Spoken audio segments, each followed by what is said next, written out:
From the KBIA Newsroom in Columbia, I'm Kaylee Yanagita.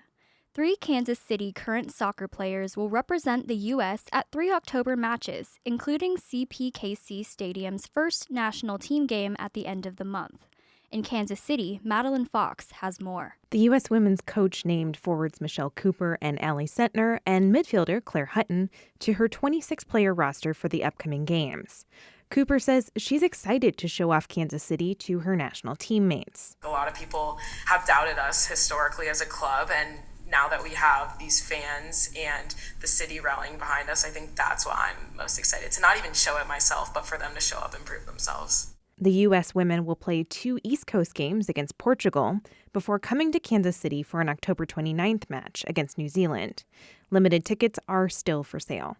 For KCUR 89.3, I'm Madeline Fox. And 3 city council members responded to UM System President Moon Choi's recent statements on homelessness and public safety.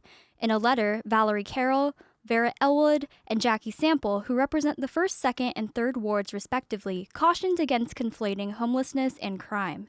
They also mentioned concerns about focusing on the student experience and not those of long-term residents who live in Columbia and are directly affected by gun violence.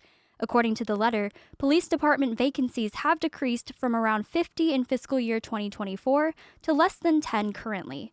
The city is also working on getting all flock cameras operational. And the Trump administration says it will provide temporary funding for a national food aid program during the federal government shutdown. The Special Supplemental Nutrition Program for Women, Infants, and Children, or WIC, provides certain foods and services, such as breastfeeding support and formula. Advocates say the temporary funding is a short-term solution, but it won't create the stability that full-year funding provides. Elizabeth Keever is with Kansas City-based food bank Harvesters, which serves families with young children. She says WIC's funding question comes on top of federal cuts made to local food programs. It just makes healthy and fresh food even more challenging for those families to get right now.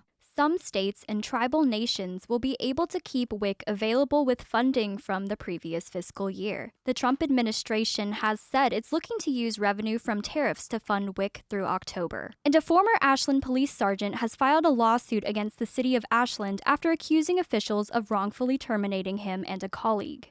KOMU 8 reports former Sergeant Andrew Worrell filed a lawsuit Tuesday. In it, he says former Ashland officer Tom Whitener was fired in 2023 following false allegations from an employee who accused him of using excessive force that year. The lawsuit said Worrell raised his concerns with the city's new police chief earlier this year, but instead of starting an investigation, Worrell was placed on leave. I'm Kaylee Yanagita, KBIA News, Columbia.